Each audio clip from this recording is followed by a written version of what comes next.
Good afternoon. It was the fall of 2014, and I had been working in New York in finance the past 5 years. I was struggling to kind of find my purpose and my passion during that time, and I got a fateful phone call from my best friend, Kate. She was my college roommate of all 4 years. She called and said, "Hey, Megan, I have to introduce you to a friend." I said, "Great." His name is Father Richard Curry. He was born missing his right forearm, and he wants to start a nonprofit bakery for veterans with service-connected disabilities and military families. I thought she was joking. I asked if a rabbi was involved or if a horse was walking into a bar, and she quickly and politely said no.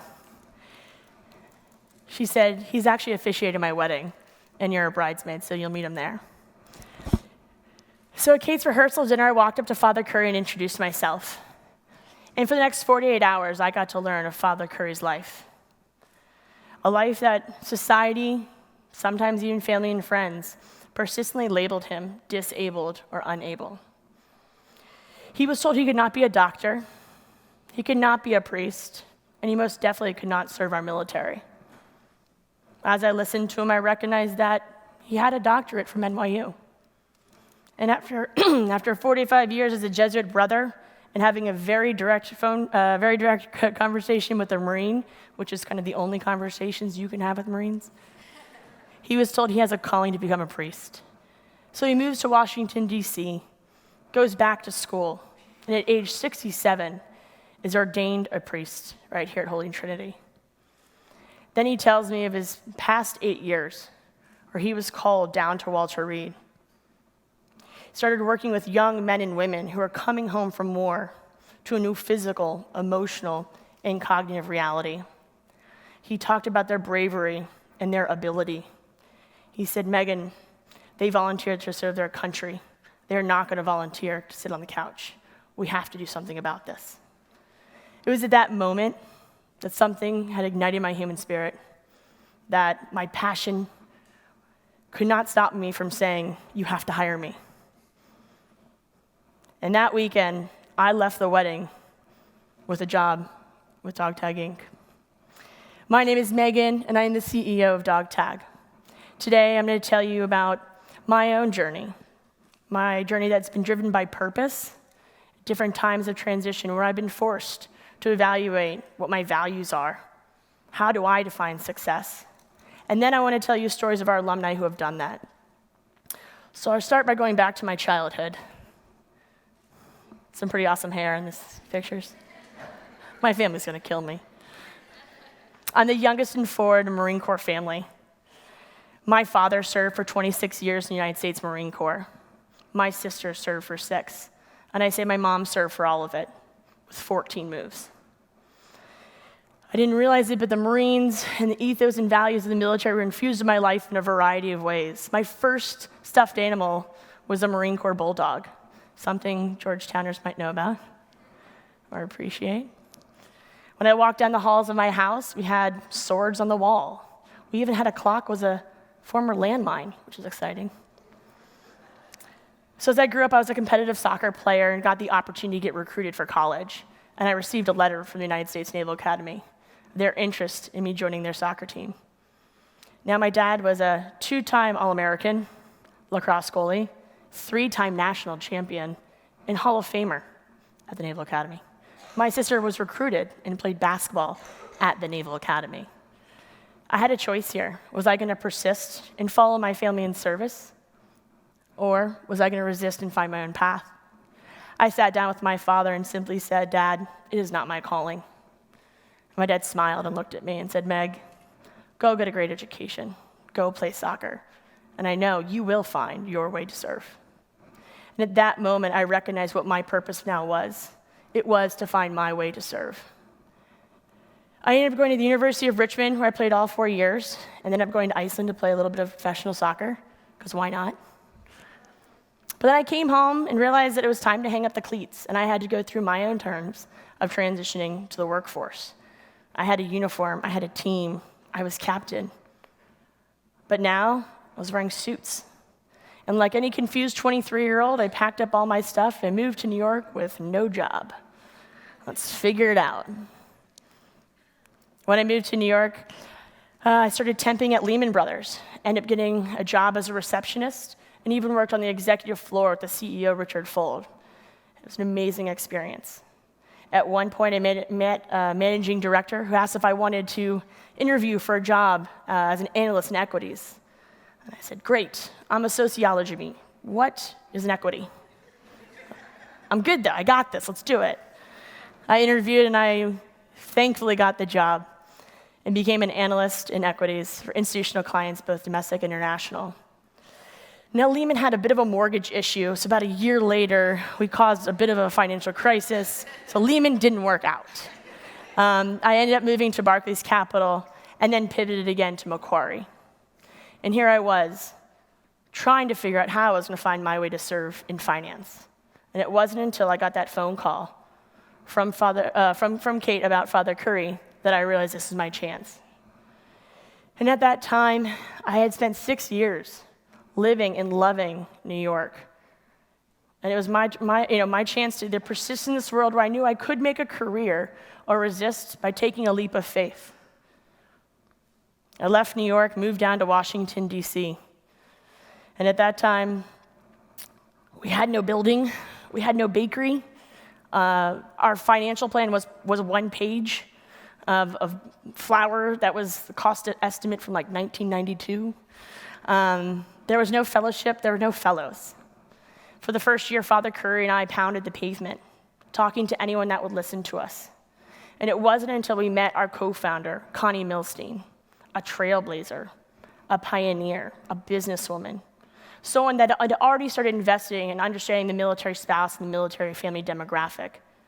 And it wasn't until we met her that we were able to start. Today, 7 years later, we are a thriving nonprofit. We are here in the heart of Georgetown, right at 3206 Gray Street.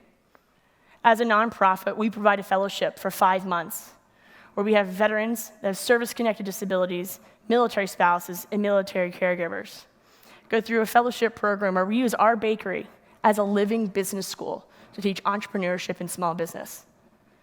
During these 5 months, our fellows will go through 7 courses taught by Georgetown professors. During that time, there's tests, there's papers, and there's definitely presentations. Upon passing all, they will earn a certificate in business administration from Georgetown School of Continuing Studies. But like any good business school, you need case studies. So Dog Tag is that.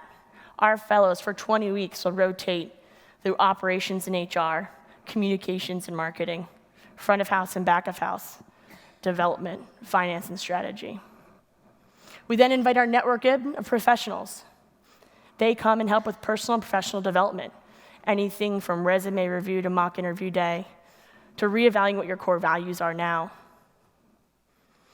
Just like a good Georgetown Jesuit as our co-founder, we want to focus on cure personalis, the whole person. So we have yoga and mindfulness, journaling and reflection, and a whole course called Finding Your Voice. That was created by Father Curry, where our fellows take the time and space every other week for 3 hours to learn how to tell their story and the recognition that there's value to being heard. So the night before graduation, on a small stage that sits in our bakery, and right above it is a chandelier made of dog tags, our fellows will tell their story to family and friends, sometimes for the first time. It's an amazing night and an amazing moment. What we realize about the military is that the transition is difficult. You go from a black and white world of the military to gray. In the military, I can look at your uniform. I can see how many times you've been promoted, how many people you manage. And by the way I address you is a level of respect. And here you are today at a job fair, wearing a blazer, introducing yourself as Selden. You've lost community, you've lost identity, and most importantly, you've lost purpose. Our goal is not to define success for our fellows, but to provide a platform for them to take calculated risks over the 5 months, to recognize where do they value, where is their passions, and start testing it. So as they go through our program and build a capstone, they take advantage of everything so they can build a game plan to move forward. I want to start by telling some of our stories of our alumni. Selden Warner, enlisted in the Army, strong, mentally, physically, proud of his service, trained for 6 months aggressively to go into combat, deploy with his soldiers, a part of a unit. While deployed, Selden unfortunately becomes injured, forced to come home, forced to medically retire. Going through the process, he couldn't understand why he felt so off, what was wrong. He resisted by coming into our program to face it. And although the consequences of his injury did have ramifications at times, that wasn't the obstacle. It was that one day as he sat in class, his head in his hands, he realized that the military is what gave him purpose. And he is no longer part of the military, which means he no longer has his purpose. Scared, confused, he forced himself to face that. He had to reestablish what strong meant. He had to reestablish what success meant. And as he went through this process, he realized his passion was in remodeling homes, even his own. Started with helping with other service members, and went through the program building a capstone. His capstone was dedicated to focusing on homes that had the possibility of renovation to even get a VA loan at the end. Selden has graduated from our program and now is successfully enrolled at University of Maryland's engineering program. The sky is the limit. Jimena Rozo, military spouse. Military spouses face an obstacle in employment. In a good market, they face a 20% unemployment rate. They're at a constant level of recession. Multiple deployments, multiple moves, picking up your family, moving to a new home, a new community, building new friends, new schools, makes it almost impossible to have a job, much less a career. Jimena resisted that statistic. So when they moved to New York, she got her master's at Pratt. When they moved to Seattle, she was a consultant for Boeing and has 15 patents, right? Yet they move again, and she finds out she's pregnant with beautiful Hannah. And at that moment, her husband deploys. Here she comes, new community, new mom, no friends, no family, and no job. She's becoming that statistic she has so aggressively fought and resisted. So she knew when she was going to move, and she did, to Washington, D.C. She was going to come into DogTag's program and take advantage of it. And she was voracious. She came in and took advantage of all the resources, all of the education, got a business coach, and built up her business plan. She's from the country of Colombia with rich culture, and she has a passion for textile designing. She took advantage and soaked up every bit of information because she knew she was moving. And guess what she did? By the time Jimena graduated, they had moved to Atlanta, Georgia. But guess what? Jimena Rosa Design was launched. She is now employing 60 men and women in the country of Colombia. Fair wages, fair workplace. She's now sourcing textiles from Peru and Colombia. She now has 2 stores in her home country of Colombia and outfitted an entire hotel in Costa Rica. Today, Jimena is a phenomenal mother and a very successful businesswoman. Ann Barley, high achiever, overachiever, helicopter pilot, and defined herself by success and status, always reaching for the highest goals. 2 deployments, and a third one to Qatar, returning home to realize she had a tumor in her brain that had to have removed. Unfortunately, it was a very invasive surgery that caused significant nerve damage. Anne struggled with the pain, the stress, the anxiety during her recovery, the loneliness of it, so much that she made an attempt at her own life. Thankfully, she was unsuccessful.